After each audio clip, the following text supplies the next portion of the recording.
Rosy गाउँपालिका 11 मा तपाईको लागि कतै बोर फिलिङ नहुने धार्मिक आस्थाको केन्द्रहरू, सांस्कृतिक झल्किने चीजहरू सही सूचना लिनका लागि आधिकारिक व्यक्तिसँग सम्बन्ध गर्नुपर्छ। यो कागले कान लग्यो भनेर कागको पछाडी कुद्ने होइन के। कमसेकम हामीले भोलिको दिनमा आउला नआउला भोलिको राजनीतिक हिसाबको कुराहरूमा सामाजिक हिसाबले यो समय दिन सकुला नसकुला, तर यो अवस्थामा गरेको कुराहरूले चाहिँ कमसेकम आएछ। किनकि उहाँ मलाई जहाँसम्म लाग्छ 13 वटा स्थानीय तहमा रोसी गाउँपालिका प्रमुख जसरी जुन तरिकाले आफै फिल्ममा उत्रेर खटेको कमै मैले देखेको छु। केन्द्र सरकार र प्रदेशले पठाइसकेपछि मात्र स्थानीय तहमा आइपुग्ने हो। स्थानीयता आफैमा पनि सबै चिजमा सम्पन्न छैन।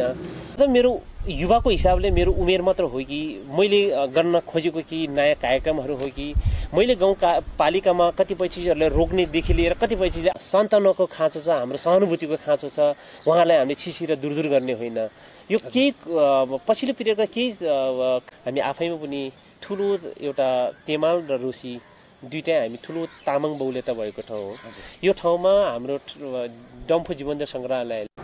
नमस्कार, temal.online.com र हाम्रो टिभी नमोबुत्तमा यहाँलाई स्वागत छ। म ग्याम्जो लामा। यतिखेर मुलुक कोरोना भाइरस सङ्क्रमणको कारणले लकडाउनको अवस्थामा छ। लकडाउनलाई प्रभावकारी रूपमा कार्यान्वयन गर्नको लागि नेपाल सरकारले स्थानीय तहहरूलाई जिम्मा दिएको अवस्था छ। हामीले काभ्रेको विभिन्न स्थानीय तहहरूमा लकडाउनको प्रभावकारी कार्यान्वयन र विभिन्न क्षेत्रमा यसले पारेको प्रभावको विषयमा स्थानीय जनप्रतिनिधिहरूसँग संवाद गर्दै आइरहेका छौँ। आज हामी रोसी गाउँपालिका वडा नम्बर 11 का वडाध्यक्ष मिलन लामासँग संवाद गर्न गइरहेका छौँ। आउनुहोस् उहाँलाई स्वागत गरौँ। स्वागत छ यहाँलाई। धन्यवाद।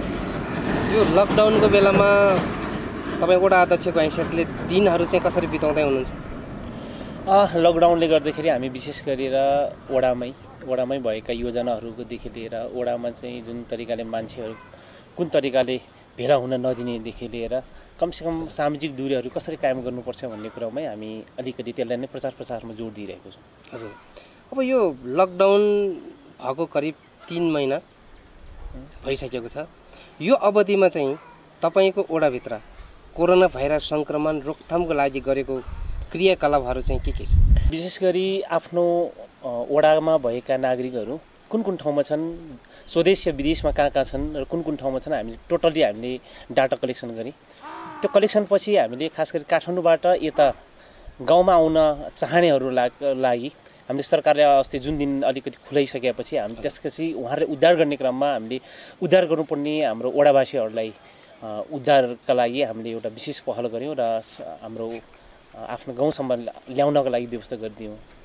यसको अर्को व्यवस्थापकीय कुराहरूमा हामी सबैको रोसी गाउँपालिकाले आफैले संयुक्त रूपमा छ। हाम्रो संयुक्त रूपमा भएको हुनाले हाम्रो तल्लो बेलको लागि विशेष गरी हाम्रो मङ्गलटारमा जुन क्वारेन्टाइनको व्यवस्था गरेको छौँ र त्यो क्वारेन्टाइनमै कमसेकम यताको क्लस्टरको हिसाबले यताको जिम्मेवारी मसँग पनि केही जोडिन आउने र विशेष गरी म फेरि रोसी गाउँपालिका अन्तर्गत चाहिँ विपद व्यवस्थापनको संयोजकको नाताले पनि कमसेकम यो चिजलाई निरन्तर निगरानी राखेर सुरक्षाकर्मी स्वास्थ्यकर्मीहरूसँग कोअर्डिनेसन गरेर कुन तरिकाले चाहिँ कमसेकम रोसी गाउँपालिकामा भित्रिने आफ्नो वडाका नागरिकहरूको लागि हामीले कुन अवस्थामा कसरी आउँदैछ भन्ने कुरामा हामी नितान्त निगरानी राखिरहेको छौँ र आउनेहरूलाई हामीले क्वारेन्टाइनमा राख्ने र उहाँको स्वास्थ्य अवस्था विषयमा सबै जाँचबुझ गरेर अब उहाँले क्वारेन्टाइनमा राख्नुपर्ने अवस्था छ भनेदेखि क्वारेन्टाइनमा हामीले मङ्गलटारमै व्यवस्थापन गरेको छु भनेदेखि बाँकीलाई अब त्यो खालको समस्या नभएको त्यो खालको सङ्क्रमितको अवस्था नरहेकोहरूले चाहिँ हामीले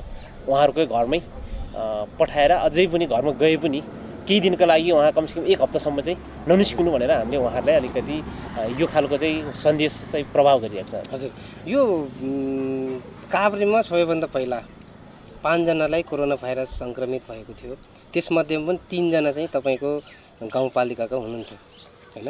तपाईँ विपद व्यवस्थापन समितिको पनि संयोजक भएको हैसियतले यहाँ कोरोना भाइरस सङ्क्रमण भइसकेपछि यहाँको जनताको अवस्था चाहिँ तपाईँले कस्तो देख्नुभयो? यो सुरुमा लगभग यो मेरै वडामै जोडिएको थियो यो कुरा।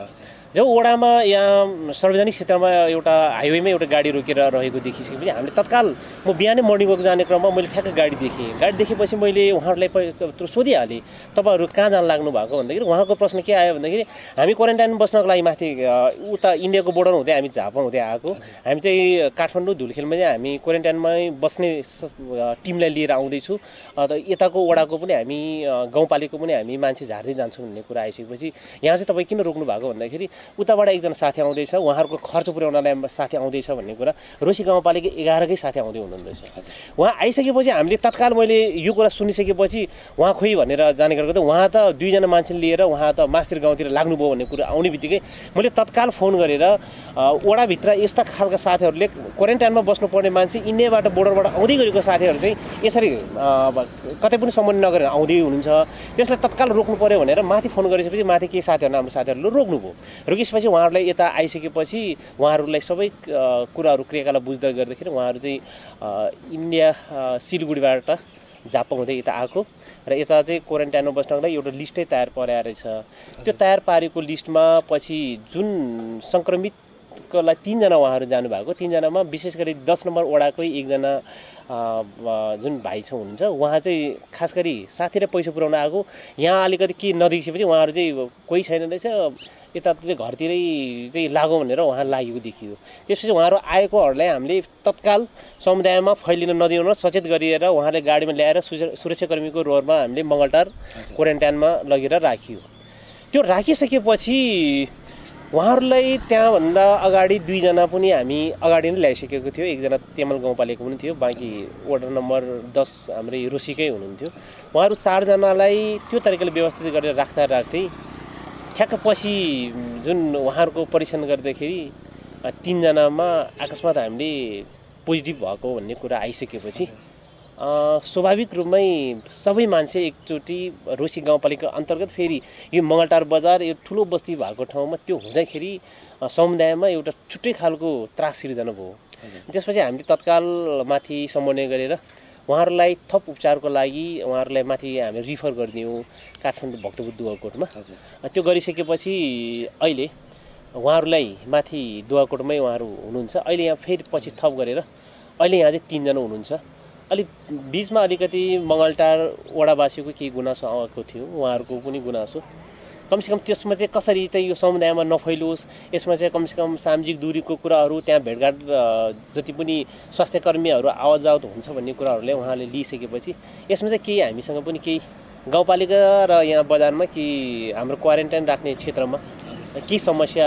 भएको थियो अहिले चाहिँ खासै त्यो ठुलो समस्याको रूपमा रहेको छ होइन त्यहाँ तपाईँले जनताको गुनासोको विषयमा कुरा राख्नुभयो होइन विशेष गरी हामीले थाहा पाएको हामीलाई जानकारी भएको मिडियालाई जानकारी भएको चाहिँ के हो भने क्वारेन्टाइन त्यति व्यवस्थित थिएन क्वारेन्टाइनमा बस्ने मान्छेहरू चाहिँ बाहिर फेरि हिँड्न थाल्यो एउटा कुरा त्यो गुनासो थियो अरू कुरो तपाईँसँगै जोडेर पनि तपाईँ जो सङ्क्रमितहरूसँग सँगै थियो त्यो भएको कारणले चाहिँ अब वडा अध्यक्ष आफै पनि चाहिँ अब सचेत हुनुपर्ने उहाँ पनि चाहिँ अब खुलेलाम हिँडिरहेछ भनेर पनि यो 2टा गुनासो गरिरहेको थियो यो बात यो लगभग यो कुरामा कस्तो भने सुरक्षाकर्मी र एउटा जनप्रतिनिधि स्वास्थ्य कर्मीहरू राज्यको हामी एउटा जिम्मेवारी पदमा रहेका र जिम्मेवारी एउटा संस्थाको एउटा जिम्मेवारी लिएर बसेको साथीहरू हामी अरू व्यक्ति सरह एउटा सामान्य नागरिक सरह हामी भागेर हिँड्ने अवस्था हुँदैन यसको लागि त्यहाँसम्म पुर्याउनका लागि हामीले गरेको प्रयासहरूले नै यो रोकथाममा लागि एउटा समुदायमा पुर्याउनका लागि यो समुदायसम्म नपुग्छ भनेर हाम्रो यो हाम्रो अभियानले धेरै ठुलो मद्दत पुगेको जस्तो लाग्छ यहाँ अर्को कुरा म आफै पनि त्यो ठाउँमा जाँदै गर्दाखेरि हामीले कमसेकम हामीले त्यति कुरा सबैभन्दा समुदायमा भन्दाखेरि म आफू पनि सुरक्षित हुनुको म आफू सुरक्षित भइसकेपछि मात्र मेरो समुदाय मेरो जनता र लाई सुरक्षित गर्न सक्ने भन्ने सामान्य ज्ञान हामीले पनि त्यो खालको कार्यक्रमको विषयमा त्यो खालको हामीसँग पनि सामान्य जानकारी हामीलाई पनि दिएको हुन्छ र दिएको थियो त्यो हुँदाहुँदै पनि हामीले कमसेकम त्यहाँ त समन्वय गर्नु पर्यो त्यो जाने क्रममा कमसेकम हामीले त्यहाँ जाने क्रममा चाहिँ बिरामीलाई कुन तरिकाले राख्ने उहाँहरूलाई सङ्क्रमित रहेको बिरामीहरूलाई कुन बाटोबाट प्रयोग गर्न दिने त्यहाँ निश्चित रूपमा हामीले डोरी लागेको थियो र त्यो ठाउँमा चाहिँ बिरामीहरूलाई अर्को ठाउँमा उहाँहरू सम्पर्कमा आउँछ भनेर खास गरी हामीले बिरामीहरूलाई पनि तपाईँ यो ठाउँबाट ननिस्किनु यो टोयलेट प्रयोग गर्नुहोस् तपाईँ जाँदाखेरि यो बाटो प्रयोग गर्नुहोस् भनेर हामीले कमसेकम प्रत्येकलाई कमसेकम हामी नितान्त निगरानीमा राखेको थियौँ। त्यसको बावजुद पनि हामीले पनि त्यो खालको केही आरोप नआएको होइन। कमसेकम किनकि त्यो ठाउँमा हामी नपुगिकन त्यहाँको व्यवस्थापकीय कुराहरूको लागि हामी आफू पुग्नु नै पर्थ्यो। अनि त्यो पुगिसकेपछि त्यो सामाजिक सञ्जालमा पनि के देखेको होला, कमसेकम हामी क्वारेन्टाइनको विषयमा चाहिँ मङ्गलटारको चाहिँ क्वारेन्टाइन यो अवस्थामा छ है भनेर हामीले पनि कमसेकम अरूलाई तपाईँको अवस्था कस्तो छ भनेर त्यो देखाउनको लागि भए पनि त्यो यस्तो छ अवस्थामा छ है मङ्गलटारको क्वारेन्टाइन भनेर देखाउनको लागि देखिराख्दाखेरि केही साथीहरूले त्यस्तो भएको हुनसक्छ। र अर्को कुरा मलाई जहाँसम्म लाग्छ मङ्गलटारको क्वारेन्टाइनको विषयमा त्यो व्यवस्थाकीय पक्षमा चाहिँ प्रश्न चिन्ह उठाउने ठाउँ छैन कि जस्तो लाग्छ मलाई। जहाँसम्म लाग्छ बिरामीहरूलाई उहाँहरूलाई खानपिनको व्यवस्थादेखि लिएर क्यान्टिनबाट खानपिनको व्यवस्थादेखि लिएर उहाँहरूलाई त्यो ठाउँमा बस्दै गर्दाखेरि उहाँहरूले बोर फिलिङ हुन्छ भनेर टाइम कटाउन समय बिताउन गाह्रो हुन्छ भनेर वाइफाईदेखि लिएर उहाँहरूलाई त्यहाँको लागि बस्ने पलङहरूकोदेखि लिएर पङ्खादेखि लिएर सबै म्यानेजमेन्ट चाहिँ रोसी गाउँपालिकामा रहेको र यसले चाहिँ कमसेकम रोसी गाउँपालिका चाहिँ त्यो बाहिर जे खालको म्यासेज आएको छ त्यो जस्तो अवस्था चाहिँ छैन कि जस्तो लाग्छ। क्वारेन्टाइनमा बस्नेहरू चाहिँ बाहिर निस्केर चाहिँ हिँडिरहेको भन्ने गुनासो थियो। बाहिर भन्दाखेरि उहाँहरू चाहिँ कसरी बाहिर भन्नुभयो भन्दाखेरि हामीले उहाँहरूले माथिल्लो तल्लामा 12 तलीमा राखेको 12 तली एउटा रुम थियो। उहाँहरू चाहिँ नितान्त फोन गर्ने क्रममा बाहिर 12 तलीमा आएको कुरालाई नै उहाँहरूले बाहिर आएको भनेको हुनसक्छ। नत्र भनेदेखि हामीले मुनि सुरक्षाकर्मी राखेको थियौँ, यता उस साइडमा हामीले स्वास्थ्यकर्मीको साथीहरूले त्यहीँ राखेको छ। त्यही भएर त्यस्तो बाहिर आएको जस्तो चाहिँ मलाई लाग्दैन। त्यो कुरा चाहिँ बाहिरबाट आएको जस्तो चाहिँ यहाँ स्वास्थ्यकर्मीसँग र प्रशासनसँग पनि पटक पटक हामी समन्वय भएको हुनाले यो उहाँहरूले बाहिर यो नबुझिकन यो मैले हिजो केही साथीहरूले भनेको थियो, म अहिले पनि त्यो कुरा भनिराखेको छु। कमसेकम तपाईँहरूले सही सूचना लिनका लागि आधिकारिक व्यक्तिसँग समन्वय गर्नुपर्छ। यो कागले कान लग्यो भनेर कागको पछाडि कुद्ने होइन क्या। कमसेकम हामीले यथार्थ सूचना कोसँग हुन्छ क्या त्यो भन्ने कुरा चाहिँ हामी आफैले पनि बुझ्नु पर्यो। त्यो नबुझिकन केही साथीहरूले भनेको कुरा जस्तो लाग्छ मलाई। त्यस गुनासोको सम्बोधन भयो। अब यो कोरोना भाइरस सङ्क्रमित व्यक्तिहरू यहाँ निस्किसकेपछि तपाईँ विपद व्यवस्थापनको पनि संयोजकको हैसियतले रोसी गाउँपालिकाले के कुरामा चाहिँ अब तयारी गर्यो? अहिले पनि हामी लगभग धेरै गुनासो के आइरहेछ भन्दाखेरि यो अलिकति राहतको प्याकेजको कुराहरूमा हामीसँग पनि अलिकति जोडिराखेको हो। मलाई के लाग्छ भन्दाखेरि रोसी गाउँपालिकाले मेरो टिममा म एक्लै होइन, मेरो प्रमुख चाहिँ हुनुहुन्छ, उहाँ पनि केही गरौँ भन्ने उहाँलाई कतिसम्म सामाजिक सञ्जालमा प्रहार भएको भन्ने कुराहरू तपाईँहरू पनि देखिराख्नु भएको छ। किनकि उहाँ मलाई जहाँसम्म लाग्छ 13वटा स्थानीय तहमा रोसी गाउँपालिका प्रमुख जसरी जुन तरिकाले आफै फिल्डमा उत्रेर खटेको कमै मैले देखेको छु। मेरो लिडर हो, मेरो कमसेकम स्वास्थ्यकर्मीको टिमहरू मेरो 24 घण्टा खटिराख्नु भएको छ। सुरक्षाकर्मीदेखि लिएर मेरो गाउँपालिका सम्पूर्ण कार्यपालिका टिम र स्वास्थ्यकर्मी सबैको टिमले हामीले कमसेकम रोसी गाउँपालिकामा हामी बिपी राजमार्गको हाइवेको आसपास भएको हुनाले पनि कतिपय चिजहरू तपाईँको अस्ति रोसी तेमालबाटको एकजना क्वारेन्टाइनमा राख्ने पर्ने विषयको कुरामा र माथि यो 3 नम्बर वडाको लागि चाहिँ हामी 2वटा क्लस्टर बनाएको, एउटा नारायण मावि माथिमा एउटा यहाँ थियो। माथिको बिरामी चाहिँ किन यहाँ ल्याए भन्ने सन्दर्भमा अब रोसी गाउँपालिकाबाट उता इन्डियाको बोर्डर हुँदै यता तराईबाट आउनेहरूलाई चाहिँ कमसेकम यता रोसी गाउँपालिका मङ्गलटारमा राख्दाखेरि चाहिँ अलिकति सहज, किनकि अरू गाडी लिफ्ट दिन आउनु परेन। त्यसपछि उहाँलाई गाडीबाटै झरिसकेपछि ल हजुरहरू यता कसैले पनि टच नगरिकन हजुरलाई क्वारेन्टाइनको व्यवस्था माथि गरेको छु, उहाँ फल्ना पलङमा गएर तपाईँ यो नम्बरमा गएर तपाईँ बस्नुहोस् भनेर देखाउन सजिलो हुने ठाउँ भएको हुनाले पनि हामीले कहिलेकाहीँ त्यो खालको मानवीय अवस्थाहरूमा त्यो खालको मानवीयता हिसाबले पनि हामीले कुन वडाको कुन गाउँपालिकाको भन्ने कुरामा हामीले त्यो विवाद गरेन। जे होस् नेपाली नागरिक हो, यो बेलामा उहाँहरूलाई सन्तानको खाँचो छ, हाम्रो सहानुभूतिको खाँचो छ, उहाँहरूलाई हामीले छिसी र दुरदुर गर्ने होइन। यो केही पछिल्लो पिरियडका केही क्रियाकलापहरूले चाहिँ साथीहरूले त्यो कोरोना लागेको छ भन्दाखेरि पनि उसलाई कसै आशंका कोहीसँग चाहिँ उहाँ अलिक सम्पर्कमा छ कि भन्ने कुराले पनि गरेको व्यवहारहरू देख्दाखेरि चाहिँ अब समुदायमा अलिकति के गर्न खोज्दै गर्दाखेरि त्यो अलिकति कहिलेकाहीँ आत्मग्लानी यो किन यो बुझ्दिएन, यो यथार्थ कुरा त त्यो थिएन भन्ने लाग्छ है। यो स्वास्थ्य कर्मीहरूलाई भनौँ चाहिँ परिचालन गर्ने सवालमा तपाईँहरूले परिचालन त गरिरहनु भएकै छ। अब यो सुरुवातको चरणमा तपाईँको गाउँपालिकामा स्वास्थ्य सामग्रीहरूको चाहिँ धेरै अभाव थियो भन्ने चाहिँ अब मिडियाहरूमा पनि आएको थियो होइन। थर्मल गनको कुरा गर्ने हो भने तपाईँको गाउँपालिकामा एउटा पनि थर्मल गन थिएन होइन। पछिल्लो चरणमा चाहिँ स्वास्थ्य सामग्रीहरूको अवस्था कस्तो छ अनि स्वास्थ्य कर्मीहरूलाई कसरी चाहिँ परिचालन गरिरहनु भएको छ? हामीले कमसेकम अस्ति बिचमा केही समस्या स्वास्थ्य कर्मीहरूको लागि को फिल्डमा जाने र को फिल्डमा नजाने भन्ने कुरामा अब सम्भावित सङ्क्रमणसँग लड्नको लागि सबैले आफ्नो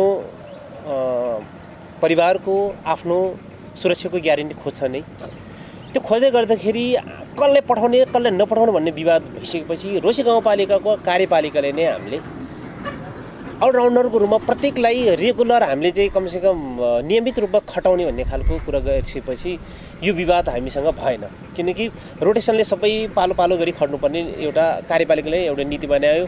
उहाँहरूलाई कमसेकम त्यो फिल्डमा लड्नको लागि हामीले अलिकति उहाँहरूको सेवा सुविधामा पनि केही प्लस गरिदिए। सुरुमा जुन स्वास्थ्य सामग्रीको कुरामा यो चाहिँ स्थानीय तहसँग मात्र नभइकन यो केन्द्र सरकारसँग नै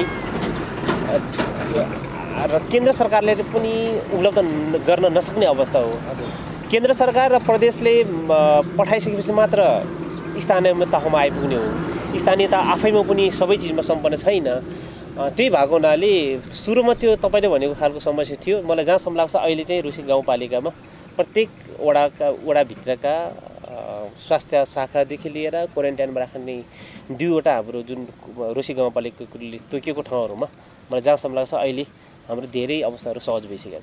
यो विदेशमा रहेको नेपालीहरूको पनि तपाईँले विवरण सङ्कलन गर्नुभयो होइन, अनि नेपाल सरकारले नेपाल ल्याउने क्रम पनि जारी छ है।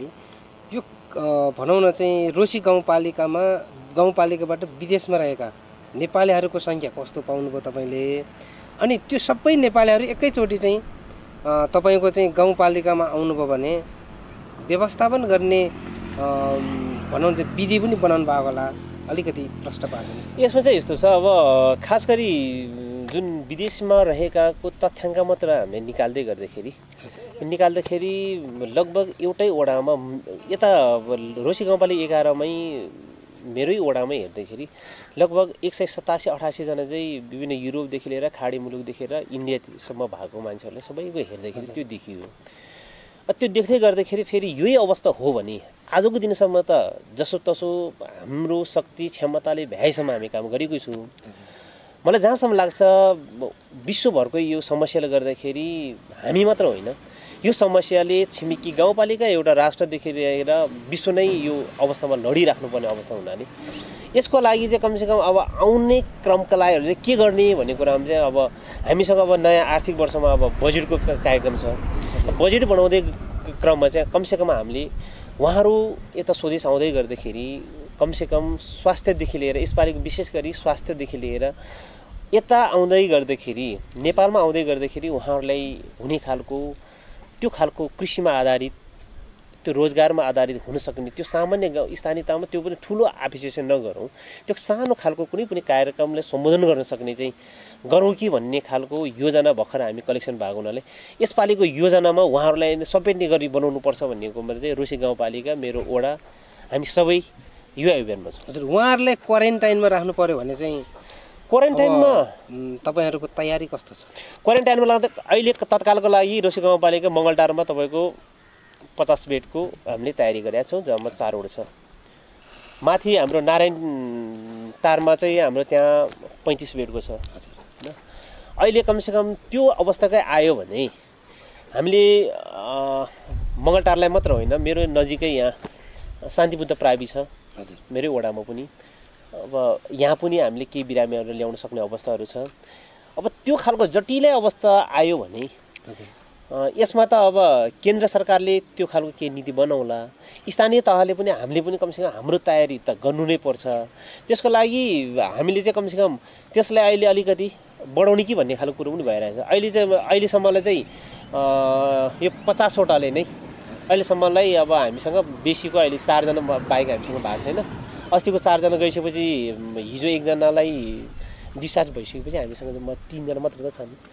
त्यही भएर सायद त्यसको लागि पनि विदेशबाट त्यो सङ्ख्यामा आइसकेपछि हामीले पनि त्यो खालको केही कार्यक्रम तयारी गर्नै पर्छ।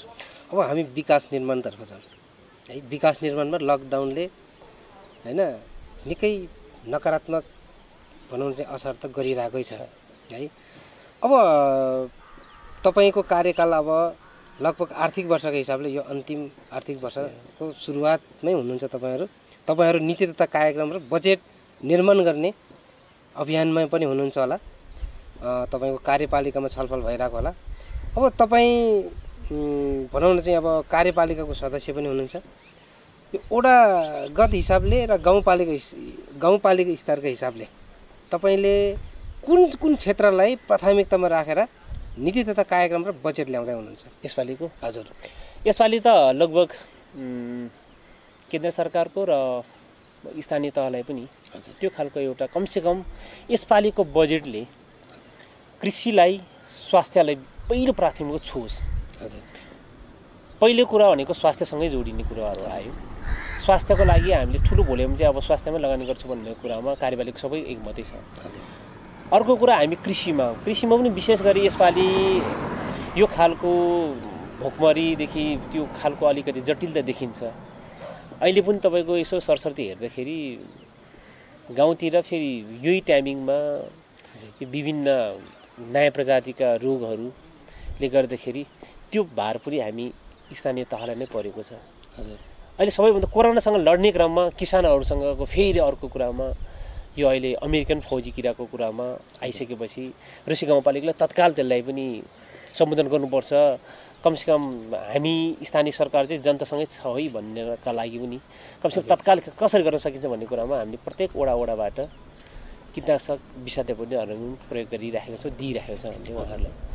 र अहिले तपाईँकोले बजेटको कुरामा चाहिँ लगभग हाम्रो अहिलेको मेन बजेट भनेको नै विशेष गरेर आज यो छनौटकै क्रममा छ। हामी अहिले हाम्रो वडाको लगभग वडाको चाहिँ भेलाबाट पनि सम्भावना छैन। यसपालि हामीले कमसेकम आवश्यकताको आधारमा त्यहाँको साथीभाइहरूलाई हामी सम्पर्क गरेर सक्नुहुनेहरूलाई वडा कार्यालयसम्म र यहाँसम्म आउनलाई अलिकति समय नभएको साथीहरूलाई कमसेकम फोनबाट नै तपाईँहरूको त्यहाँ त्यो एरियाको त्यो भेगको योजनाको जो विषयमा चाहिँ के छ भनेर हामीले त्यो खालको जिम्मेवारी साथीहरूलाई सोधेर यसपालिको बजेट त्यही तरिकाले बनाउँछ। तपाईँ आफूले चाहिँ के प्रस्ताव लिएर जाँदै हुनुहुन्छ? मैले यसपालि मेरै प्रस्तावमा छुट्टै प्रस्ताव त भन्दा पनि सामूहिक प्रस्ताव उहाँहरूले जनताबाट के चाहन्छन् भन्ने कुरालाई नै हामीले टेक्ने हो। त्यसपछि त्यसलाई वडा कार्य समितिले चाहिँ कुन आवश्यकताको हो, कहिलेकाहीँ महत्त्वाकांक्षी हामी धेरै हुन्छ, हामीसँग पनि न्यूनतम बजेटभित्र रहेर हामीले पनि बनाउनु पर्ने हुन्छ। त्यसको सिलिङको आधारमा त्यसमा फेरि हाम्रो महिला दलितदेखि लिएर कृषि स्वास्थ्य शिक्षा सबैले त्यो कार्यक्रम समेट्नुपर्ने हुन्छ। त्यो गर्दाखेरि उहाँहरूले भनेको जस्तै हाम्रो फेरि तपाईँलाई थाहा नै होला हामीसँग कस्तो हुन्छ भन्दाखेरि प्रायः विकासलाई हामी सडकसँग जोड्छौँ होइन, कुनै पनि नयाँ भवन सिर्जना भएको मात्र देख्छौँ। मलाई जहाँसम्म लाग्छ विकासलाई त्यो मात्र रूपमा हेर्दाखेरि पनि अलिकति हामी गलत हुनसक्छ जस्तो लाग्छ। पहिला हाम्रो सामाजिक विकासको कुराहरू हो, समुदायमा त्यो खालको चाहिँ विकास समुदायमा कमसेकम समाजमा एउटा समूहमा त्यो खालको सामाजिक विकासहरूले प्रभावकारी रूपमा हुन सकेको खण्डमा त्यो विकासलाई समुदायले अपनत्व गरिदिन्छन् होइन।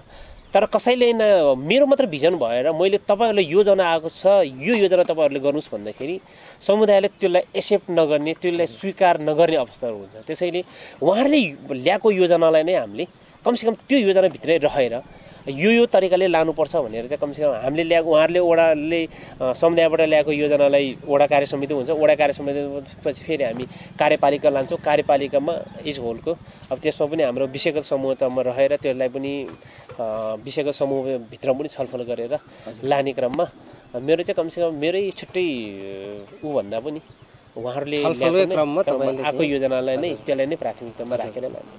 अब हामी कार्यक्रमको अन्त्यतिर आइपुगेका छौँ होइन। अब तपाईँको 3 वर्ष कार्यकाल सक्यो। तपाईँले निर्वाचनमा जनतासँग अनेक प्रतिबद्धता जाहेर गर्नुभएको थियो, घोषणा पत्र पनि बनाउनु भएको थियो होइन। जनतासँग मैले जित्यो भने यो गर्छु त्यो गर्छु भनेर भन्नुभएको थियो।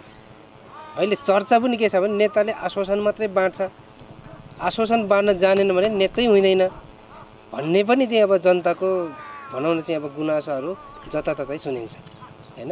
यो 3 वर्षको अवधिमा चाहिँ तपाईँले जनतासँग बाजा गरेको कुरा कति पुरा भयो, कति बाँकी छ? मैले के सोचेको थिएँ भन्दाखेरि वडाको रूपमा मैले नेतृत्व गर्दाखेरि लगभग मलाई अलिकति के कुरामा चाहिँ मलाई अलिकति गर्व लाग्थ्यो भन्दाखेरि राजनीति भनेको हिजो मैले के सोच्थ्यो भनेदेखि राजनीति गर्ने भनेको पुरानो पाको मान्छे जो मान्छे ढाका टोपी लाउने एउटा उमेर कटिसकेको मान्छेहरूलाई हामी नेताको रूपमा स्वीकार्ने हाम्रो नेपाली मेरै समाज हो। तर मैले के सोचेँ भन्दाखेरि म एउटा मेरो युवा सर्कलको साथीहरूलाई म एउटा उदाहरण दिन चाहन्छु ताकि नेतृत्व भनेको तपाईँ हामीबाट नै हामी जस्तोले पनि गर्न सकिन्छ है भन्ने कुरा एउटा जिम्मेवारी पदमा हामी पनि त्यो मैदानमा उत्रिने क्रममा त्यो खालको एउटा जिम्मेवारी पाएँ।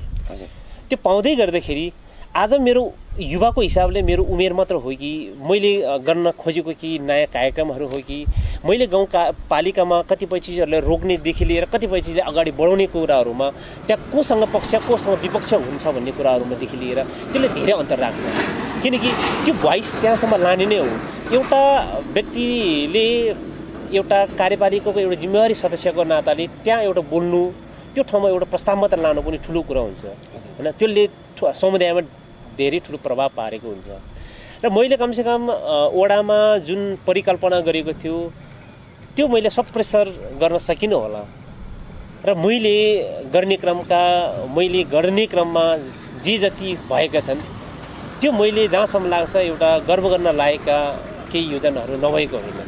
यसमा मेरो मात्र भन्दाखेरि यस गाउँपालिकाको सिङ्गो टिमको सबैको साथ र सहयोग छ।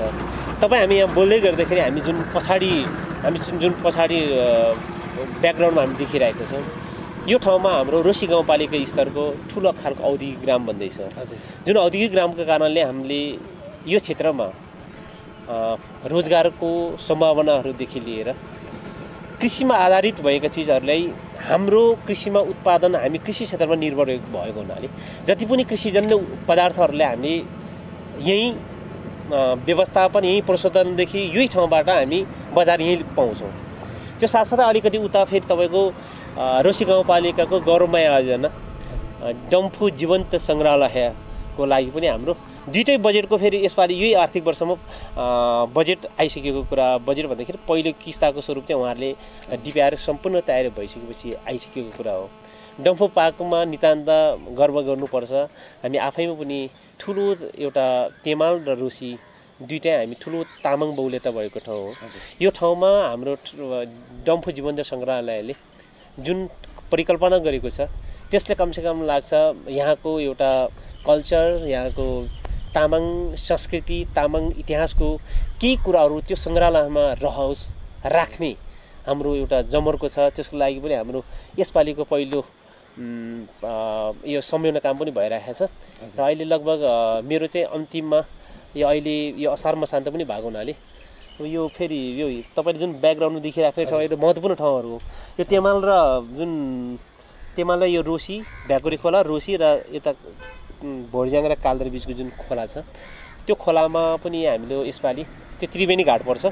विशेष गरी यता बङ्गलटार वाल्टिङदेखि लिएर भीमखोरी सबैको चाहिँ अन्तिम दासको लागि यहाँ ल्याउने गरेको छ। अहिले यसपालि पनि त्यहाँ पनि सतल निर्माण हुँदैछ। अर्को मेरो तल माम्ती भीमसेन हामी सबैले पनि एउटा शक्ति आर्जनको लागि माम्ती भीमसेन भनेर हामीले हिजोको दिनमा सबैले पनि त्यसलाई चाहिँ एउटा शक्तिको रूपमा लिएको रहेछ। मैले पनि त्यो यसो सोचेँ त्यो अलिकति हामीसँग अलिकति ओझेलमा परेको जस्तो लागेर पोहोर साल मैले अलिकति केही बजेट राखेको थियो 5 लाख बराबरको बजेट राखेको थियो। त्यसको पनि मलाई जहाँसम्म लाग्छ आज अन्तिम कामहरू त्यहाँ टोयलेट बनाउनेदेखि लिएर धारा बनाउने कुराहरूदेखि लिएर त्यहाँ सरसफाइको कार्यक्रमहरू त्यसलाई पनि गरिरहेको छु। विशेष गरी अहिले वडामा आएको योजनाहरू अन्तिम चरणमा र नयाँ पनि बजेटहरू बनाउने क्रममा भएको हुनाले कमसेकम यो अन्तिम अब योजनाहरू अन्तिम नै भएको हुनाले लगभग मलाई जहाँसम्म लाग्छ रोसी गाउँपालिकाको बिपी राजमार्ग सँगै रहेको यहाँ औद्योगिक ग्राम खोल्नु अनि तल डम्फु पार्क बन्नु त्योभन्दा मुनि पिप्लेमा तपाईँको फेरि माथि केन्द्र सरकारबाट नै यो आध्यात्मिक महाशक्ति केन्द्र पीठ त्यो पनि निर्माण हुँदैछ। त्यसको पनि पिचको त्यो मन्दिरसम्मको पिचको काम हुँदैछ। त्यो चाहिँ फेरि माथि पुरातत्व विभागबाटै हेरिरहेको छ। त्यही भएको हुनाले हामीसँग तपाईँ ठक्क मङ्गलटारदेखि यता कट्दै गर्दाखेरि रोसी गाउँपालिका 11 मा तपाईँको लागि कतै बोर फिलिङ नहुने धार्मिक आस्थाको केन्द्रहरू सांस्कृतिक झल्किने चिजहरू यो कृषिमा आधारित औद्योगिक ग्रामहरू तपाईँहरू सबैले हाम्रो लागि यो भेगिए क्लस्टरको हिसाबले पनि के उदाहरणीय बनाउने चेष्टाको साथ हामी अगाडि बढेको पनि हो। यसले केही आकार लिँदैछ। यस जनतासँग गरेको बाचाहरू क्रमिक रूपमा पुरा हुँदैछ। सबै पर्सेन्ट नसके पनि हजुर उहाँहरूको सम्बोधन हुन सक्ने र पछि पनि कमसेकम कार्यकालमा चाहिँ हाम्रो यो कार्यकालमा चाहिँ यो आएको भनेर चाहिँ देखाउनका लागि पनि हामीले गर्व गर्ने केही चिज चाहिँ उहाँहरूलाई भोलिको दिनमा आउला नआउला, भोलिको राजनीतिक हिसाबको कुराहरूमा सामाजिक हिसाबले यो समय दिन सकुला नसकुला, तर यो अवस्थामा गरेको कुराहरूले चाहिँ कमसेकम अलिकति गर्व गर्न लायक कि जे होस्, मलाई जहाँसम्म लाग्छ आत्मसन्तुष्टि छु आफूले गरेको कामहरूमा। आफूले यो ठाउँको लागि, यो जुन क्षेत्रको लागि आफू वडा अध्यक्षको हिसाबले समुदायलाई सेवा गर्न पाइराखेको अवस्थामा चाहिँ अलिकति मलाई चित्त बुझिरहेको छु। हामीले आजको समय दिनुभयो, तपाईँलाई धेरै धेरै धन्यवाद। धन्यवाद तपाईँहरूको। तेमल अनलाइन तथा हाम्रो टिभी नमोबुद्धले मेरा आफ्ना केही व्यक्तिगत विचार र मेरो वडाको समग्रको विषयमा तपाईँले विशेष गरी आदरणीय हाम्रा ज्ञामजु सर, तपाईँ मेरो मित्रले पनि यो समुदाय जनतामाझ लाने तपाईँले यो प्रयास मेरो केही कुरा राख्ने अवसर दिनुभयो, त्यसको लागि तपाईँहरू सबैलाई मुरी धन्यवाद।